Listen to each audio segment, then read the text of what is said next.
Sinner opening scene ನೋಡಬೇಕಾದ್ರೆ ಕನ್ನಡದ ಟೋಬಿ movie ಜ್ಞಾಪಕ ಬಂತು. ಯಾಕೆಂದರೆ With all the things that I seen,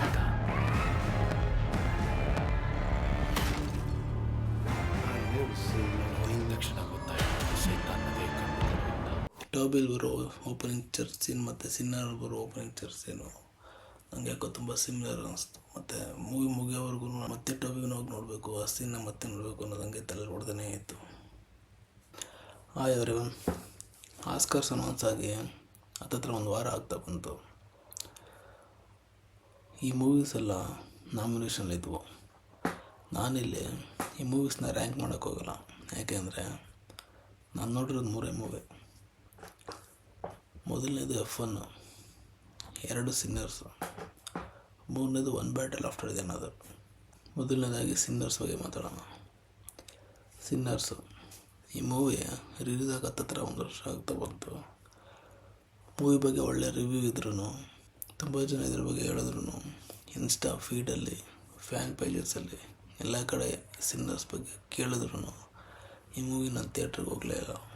ಇವಾಗ ಆಸ್ಕರ್ ಅನೌನ್ಸ್ ಆದಮೇಲೆ OTTಲಿ ಮೂವಿ ನೋಡಿ ರಿಗ್ರೆಟ್ ಮಾಡ್ತಾಯಿದ್ದೀನಿ. What a movie. Michael B Jordan. Marty ಸುಪ್ರೀಮ್ಗೆ ಟಿಮಿತಿ ಚಲಾಮಡಿಗೆ ಅವಾರ್ಡ್ ಕೊಡಬೇಕು ಅಂತ ಇದ್ದರು. ಅವನೇನೋ ಬ್ಯಾಲೆಟ್ ಸಿಂಗರ್ಸು, ಒಪೆರಾ ಬಗ್ಗೆ ಏನೋ, ಆರ್ಟಿಸ್ಟ್ ಬಗ್ಗೆ ಏನೋ ಮಾತಾಡಿರೋದ್ರಿಂದ ಪ್ರಾಬ್ಲಮ್ ಆಗಿ ಮೈಕಲ್ ಬಿ ಜೋರ್ಡನ್ಗೆ ಅವಾರ್ಡ್ ಬಂತಂತೆ. ನನ್ನ ಪ್ರಕಾರ ಅದೇನು ಕಾಂಟ್ರವರ್ಸಿ ಇಲ್ಲ ಅಂತಿದ್ರು ಸಿನ್ನರ್ಗೆ ಕೊಡಬೇಕಿತ್ತು. ಯಾಕೆಂದರೆ ಇಡೀ ಮೂವಿನ ಮೈಕಲ್ ಬಿ ಜೋರ್ಡನ್ನು ಆ ಥರ ಹಂಗೆ ಕ್ಯಾರಿ ಮಾಡಿದ್ದಾನೆ.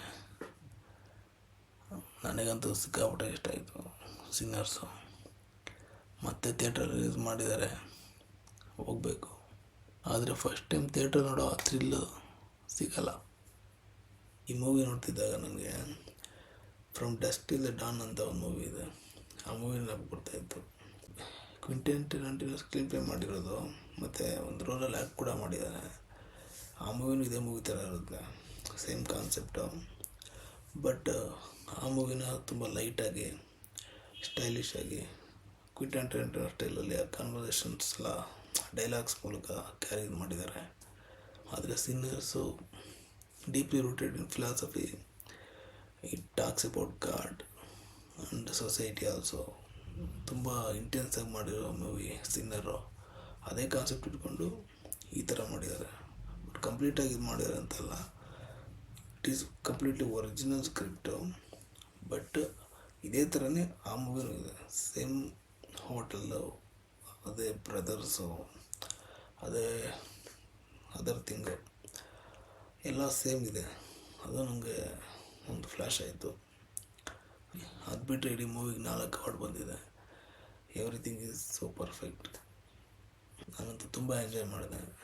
ಯಾರೂ ಮಿಸ್ ಮಾಡ್ಕೋಬೇಡಿ, ಈ ಮೂವಿ ತುಂಬ ಚೆನ್ನಾಗಿದೆ. Go and watch it. OTTಲೂ ಇದೆ, ಮತ್ತೆ ರಿಲೀಸ್ ಕೂಡ ಮಾಡಿದ್ದಾರೆ. ನಾನು ಮತ್ತೆ ಹೋಗ್ತಾಯಿದ್ದೀನಿ.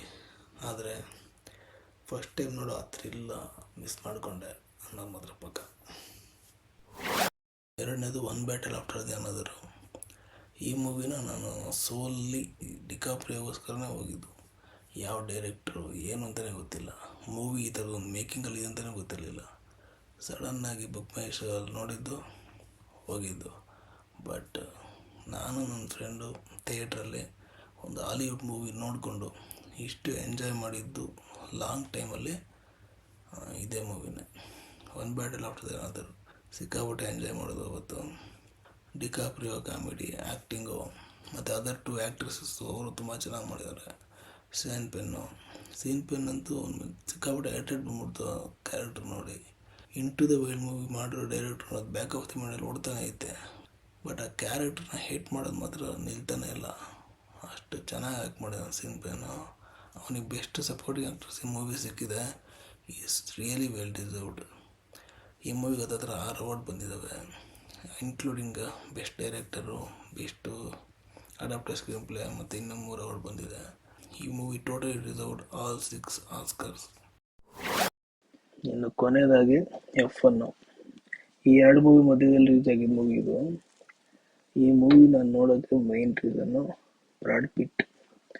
One of the Hollywood's last super stars. ಈ ಮೂವಿನ ಪೂರ್ತಿ ಕ್ಯಾರಿ ಮಾಡಿರೋದೆ ಬ್ರಾಡ್ ಪಿಟ್ಟು. ನಾನು ಈ ಮೂವಿ ನೋಡೋಕೆ ಹೋಗಿದ್ದೆ ಬ್ರಾಡ್ ಪಿಟ್ಗೋಸ್ಕರ. ಮೂವಿ ಸೌಂಡ್ ಚೆನ್ನಾಗಿದೆ, ಮ್ಯೂಸಿಕ್ ಚೆನ್ನಾಗಿದೆ, ರೇಸ್ ಚೆನ್ನಾಗಿದೆ, ಎಲ್ಲ ಎಷ್ಟೊಂದು ಹೇಳ್ತಾರೆ. ಬಟ್ ನಾನು ಈ ಮೂವಿ ನೋಡಿದ್ದೆ ಬ್ರಾಡ್ ಪಿಟ್ಗೋಸ್ಕರ. ಡೈರೆಕ್ಟರ್ ಯಾರು ಗೊತ್ತಿಲ್ಲ, ಇವತ್ತಿಗೂ ಗೊತ್ತಿಲ್ಲ. ಬಟ್ ಮೂವಿ ನೋಡಿದೆ ಬ್ರಾಡ್ ಪಿಟ್ಗೋಸ್ಕರ. ಬ್ರಾಡ್ ಪಿಟ್ ಸ್ವಾಗು, ಸ್ಟೈಲು, ನನಗೆ ಬ್ರಾಡ್ ಪಿಟ್ ತುಂಬ ಇಷ್ಟ. Once upon A time in Hollywood, English ಎಲ್ಲ ನೋಡಿ I am fan of broad pit.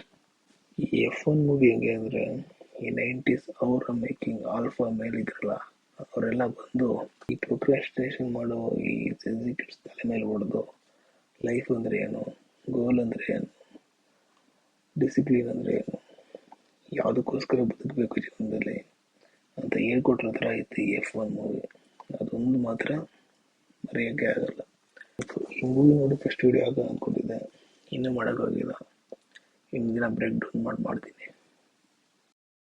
ಇನ್ನು ಹಂಗೆ ನೋಡೋದಾದರೆ, ನಾನು ನೋಡಿರೋ 3 ಮೂವೀಸಲ್ಲೇ ಸಿನ್ನರ್ಗೆ 4 ಅವಾರ್ಡು, ಒನ್ ಬೆಟರ್ ಆಫ್ಟರ್ ಅನದರ್ಗೆ 6 ಅವಾರ್ಡ್ಸು, F1 1 ಅವಾರ್ಡು, 11 ಅವಾರ್ಡ್ ಈ 3 ಮೂವೀಸ್ಗೆ ಬಂದಿದೆ. ಇನ್ನೊಂದು ಹ್ಯಾಮ್ಲೆಟ್ ಅಂತ ಮೂವಿ ಇದೆ, ಅದನ್ನು ನೋಡ್ಬೇಕು ಅಂದ್ಕೊಂಡಿದ್ದೀನಿ. ಅದಕ್ಕೊಂದು ಅವಾರ್ಡ್ ಬಂದಿದೆ. ಅದೇನೋ ಶೇಕ್ಸ್ಪಿಯರ್ ಲೈಫ್, ಒಂದು ಮಗಂದು ಟ್ರಾಜಿಕ್ ಡೆತ್ ಬಗ್ಗೆ ಮಾಡಿದ್ದಾರೆ, ಅದೊಂದು ಮೂವಿ ನೋಡಬೇಕು. ಇನ್ನು ಮಿಕ್ಕಿದ ಯಾವ ಮೂವೀಸ್ ಬಗ್ಗೆ ಅಷ್ಟು ಐಡಿಯಾ ಇಲ್ಲ. ನಿಮಗೆ ಆಸ್ಕರ್ ಅವಾರ್ಡ್ಸಲ್ಲಿ ಯಾರು ಇಷ್ಟ ಆಯಿತು, ನಿಮ್ದು ಯಾವ ರೆಕಮೆಂಡೇಶನ್, ನಿಮ್ದೇನು ರ್ಯಾಂಕಿಂಗ್ ಅಂತ ಕಮೆಂಟ್ ಮಾಡಿ. ನಾನು ಕಮೆಂಟ್ಸ್ಗೆ ರೆಸ್ಪಾನ್ಸ್ ಮಾಡ್ತೀನಿ.